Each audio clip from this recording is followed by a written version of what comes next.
ભ્રમરી વધ. અંબકાસુરનું ખંડિત મસ્તક ઉડીને એના ભવનમાં પડ્યું.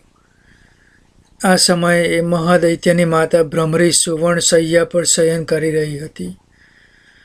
ભ્રમરીની એક સખીએ અંબકનું ખંડિત મસ્તક જોયું. અત્યંત વિસ્મય પામી એણે એ મસ્તક એની માતા ભ્રમરીને દેખાડ્યું. આ જોતાં જ ભ્રમરી મૂર્છિત થઈ ગઈ. જ્યારે ભાનમાં આવી ત્યારે પોતાના વીરપુત્રનું મસ્તક ખોળામાં લઈ વિલાપ કરવા લાગી. મારા વીરપુત્રનું પરાક્રમથી પૃથ્વી અને સ્વર્ગ બંને ત્રસ્ત હતા. જેની ભ્રુકુટી વક્ર હતા, સહસ્રમુખી શેષ પણ કામતા હતા, અને જેણે દેવાંતક અને નરાંતકને ત્રિલોકના રાજ સિંહાસન પર અભિષેક કર્યો હતો. જેના રોષથી ભયભીત થઈને આકાશ અને પૃથ્વી કામતા હતા, અને જેના દર્શન માત્રથી સ્વયં કાલદેવતા પણ કામતા હતા. એવા મારા પુત્ર અંબકને કોણ, ક્યારે, ક્યાં અને કેવી રીતે માર્યો? દુઃખી દૈત્ય માતાનો વિલાપ સાંભળીને એની સખીએ એને શત્રુ પર વેર લેવા ઉશ્કેરી.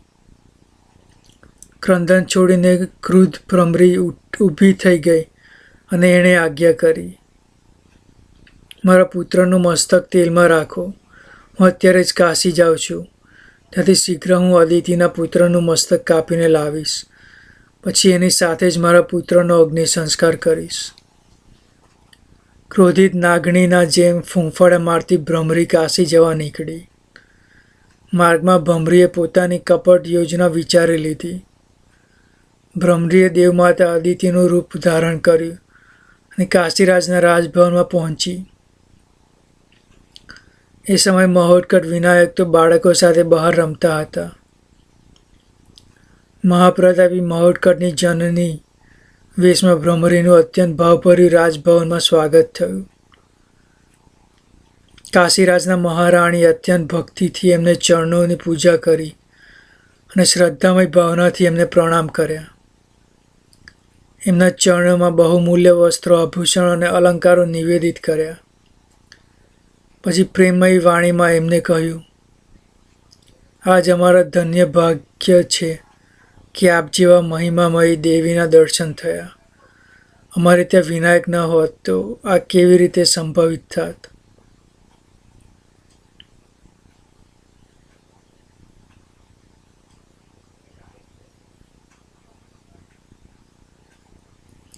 અદિતિનું રૂપ ધારણ કરેલી ભ્રમરીએ પોતાનું છલ છુપાવતા કહ્યું, રાજરાણી, આપ તો સ્ત્રીના હૃદયને સારી રીતે સમજો છો.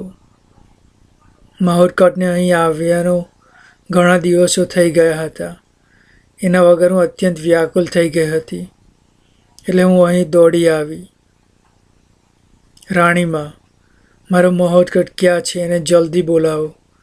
એને ખોળામાં લેવા હું તલસી રહી છું. રાજરાણીએ વિનાયકને બોલાવવા દાસીઓને આજ્ઞા કરી. દેવમાતા અદિતિના આગમનની જ્યારે જાણ થઈ ત્યારે કાશીરાજ અંતઃપુરમાં દોડતા આવ્યા અને અત્યંત આનંદિત થઈ ભક્તિભાવથી દેવમાતા અદિતિનું રૂપ ધરેલી ભ્રમરીને પ્રણામ કર્યા અને ગદગદ કંઠે કહેવા લાગ્યા, આજે જગજનની સાક્ષાત શક્તિરૂપ દેવમાતા અમારે તે આગમનથી મારા પિતૃઓ, મારું તપ, મારું જીવન અને મારા પરિવાર સહિત મારા રાજ્યના સર્વે લોકો ધન્ય થયા છે. આપના અમિત મહિમાનું ગાન કરવા હું અસમર્થ છું. આપના ચિરંજીવ પુત્ર મહોત્કટ વિનાયક સહસ્રાક્ષ ઇન્દ્રથી પણ અધિક પરાક્રમી છે. એમણે થોડા જ દિવસોમાં કેટલા બધા દુષ્ટ દૈત્યોનો સંહાર કર્યો છે. હમણાં થોડા દિવસ થયા જ અંધક, તુંગ અને મહાશક્તિશાળી ક્રૂર અંબકનો પણ વિનાયક વિનાશ કર્યો છે.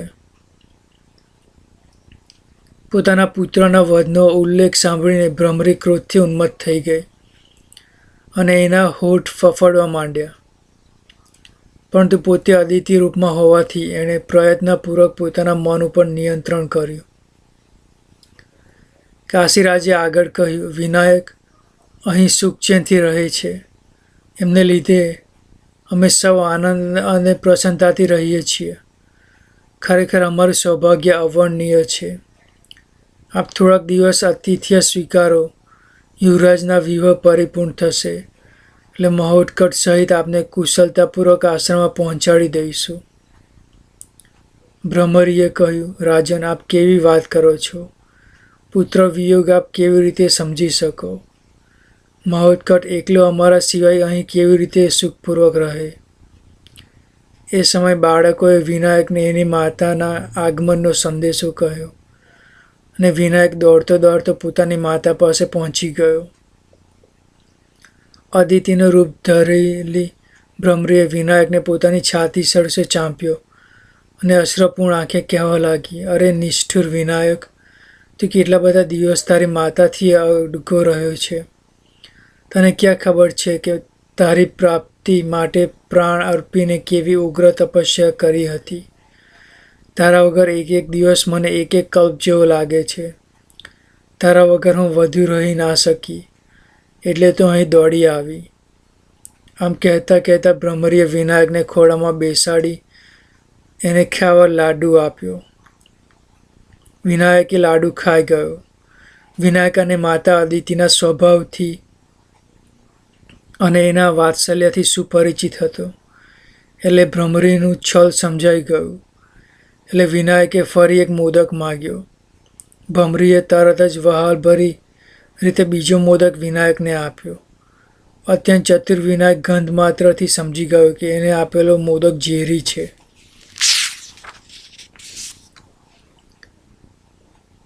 રાજરાણીએ અદિતિરૂપ ભ્રમરીને પ્રાર્થના કરી, આપ અમારી સાથે ચાલો અને વિનાયક સાથે ભોજન કરો. પરંતુ એ સમયે ભ્રમરીના ખોળામાં રહેલો મોદક ખાતો વિનાયક પર્વતના સમાન અત્યંત ભારે થઈ ગયો હતો. ભ્રમરી અત્યંત વિકલ અને વિહ્વલ થઈ કહેવા લાગી, વિનાયક ઊભો થા, ઊભો થા. પરંતુ પોતાની માતા પર પ્રેમ વરસાવતા હોય એમે ભ્રમરીની છાતીએ વધુને વધુ વળગ્યો. ભ્રમરી બૂમાબૂમ કરવા માંડી, અરે વિનાયક, આમને આમ તો તું મને મારી નાખશે. બાળ ક્રીડા કરતાં કરતાં વિનાયક ઉત્તરોત્તર પોતાનો ભાર વધારી ભ્રમરીને પીડિત કરતા હતા અને ભ્રમરી એમના ભારથી તરફડતી હતી. રાક્ષસી ભ્રમરી શ્વાસોશ્વાસ તીવ્ર વેગથી ચાલવા માંડ્યા. એની આંખો ફાટવા માંડી.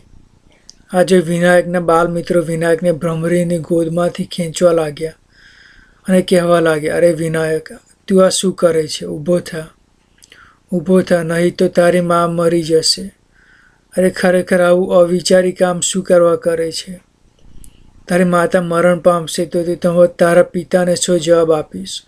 ઊભો થા વિનાયક, ઊભો થા, જલ્દી ઊભો થા, નહીં તો તારી મા મરણ પામશે. પરંતુ મહોત્કટ એક પર્વતરાજની માફક ભ્રમરીની ખોળામાં બેસી રહ્યા અને એને અનેક પ્રકારે યાતના આપવા લાગ્યા. વિનાયકનો ભાર ભ્રમરી માટે અસહ્ય થઈ ગયો. એક અકળ વિકળ થઈ ગઈ અને અત્યંત અસહાય અવસ્થામાં તરફડાવા લાગી. પરંતુ વિનાયકના અચલ ભાર આગળ એ કંઈ કરી શકી નહીં. અસહાય અવસ્થામાં એના હાથ પગ પહોળા થઈ ગયા. એની આંખો ફાટીને બહાર નીકળી ગઈ અને સૌના આશ્ચર્ય વચ્ચે એક પ્રચંડ રાક્ષસીનો વિશાળ નિષ્પ્રાણ દેહ ધરતી પર ફેલાઈ ગયો. દેવમાતા અદિતિના સ્થાને એ દૈત્ય માતા ભ્રમરી હતી. મહોત્કટ શાંતિથી સ્થિર ઊભા રહ્યા ત્યારે કાશીરાજ એમના રાણી પરિજન અને બાળકોને સમજાવ્યું કે બાળ ઘાતીની મહારાક્ષસી અંબકાસુરની માતા ભ્રમરી અદિતિના વેશમાં વિનાયકના પ્રાણ લેવા આવી હતી. વિનાયકનું અદ્ભુત જ્ઞાનમય સામર્થ્ય જોઈને કાશીરાજ ઋષિઓ, દેવો અને લોકપાલ એમની સ્તુતિ કરવા લાગ્યા. જે ઉત્પન્નાસન સ્તોત્ર તરીકે પ્રસિદ્ધ થઈ. સૌએ સ્તુતિ કરતા કહ્યું, નમસ્તે બ્રહ્મરૂપાય, નમો અનંત સ્વરૂપિણે, મોક્ષ હેતુ નમસ્તુભ્યમ, નમો વિઘ્નહરાય તે, નમો ભક્ત વિનાશાય, નમો ભક્ત પ્રિયાય ચ, અધિદૈવાધિભૂતાત્મ સ્થાપત્રહરાય તે, સર્વોત્પાદ વિધાતાય, નમો લીલા સ્વરૂપિણે, સર્વાંતર્યામિણે તુભ્યં, સર્વાધ્યક્ષાય તે નમઃ, અદિત્યા જઠરોત્પન્ન વિનાયક નમોસ્તુતે, પરબ્રહ્મ સ્વરૂપાય નમઃ કશ્યપ સૂનવે. હે મહોત્કટ વિનાયક, અનંત સ્વરૂપ ધારણ કરનાર, હે બ્રહ્મ સ્વરૂપ, આપને નમસ્કાર હો. હે વિઘ્ન હરણ કરનાર અને મોક્ષના હેતુરૂપ, આપને નમસ્કાર હો. આપના દ્વેષી અભક્તોનો વિનાશ કરનાર અને ભક્તોને સદૈવ પ્રિય, હે વિનાયક, આપને નમસ્કાર હો. આધિદૈવિક, આધિભૌતિક, આદિ તાપોને હરનાર અને સર્વે ઉત્પાતોનું વિધાન કરનાર, અનેક લીલા સ્વરૂપો ધરનાર, હે વિનાયક, આપને નમસ્કાર હો. સર્વેના અંતર્યામી અને સર્વેના સ્વામી અધિપતિ વિનાયક, આપને નમસ્કાર હો. માતા આદિતિની કુખે જન્મેલા મહોત્કટ વિનાયક, આપને નમસ્કાર હો. હે મહર્ષિ કશ્યપના પુત્ર, પરબ્રહ્મ સ્વરૂપ ભગવાન વિનાયક, આપને નમસ્કાર હો. સત સત વંદન હો.